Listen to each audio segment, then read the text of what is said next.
One of the issues which comes in that is students are unable to handle the 170 minutes because this paper does not have sectional time limits, so it is your responsibility to split your time across the 3 sections.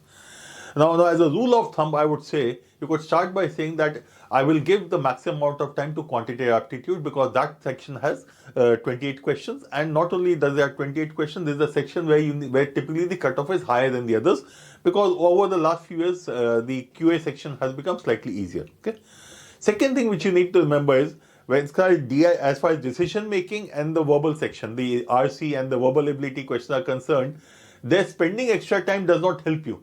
Because when you spend an extra amount of time, you go through the passage again and again and look at the choices again and again, you're only going to get yourself confused and you will end up becoming so confused that you'll either leave the question or mark a incorrect answer choice. Okay. So what is the rule of thumb then?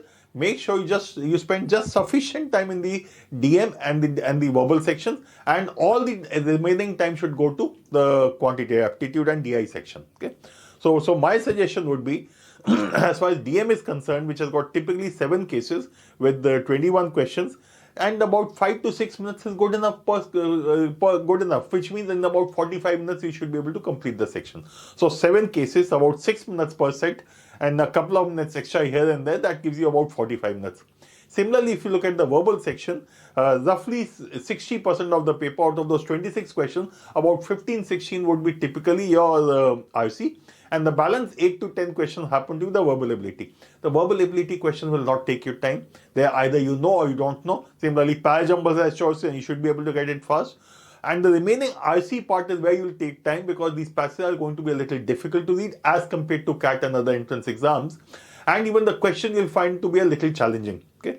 So what should you do there? About 55 minutes. So I would start by saying 45 minutes for DM, 55 minutes for the verbal section, and the remaining 70 minutes go to quant.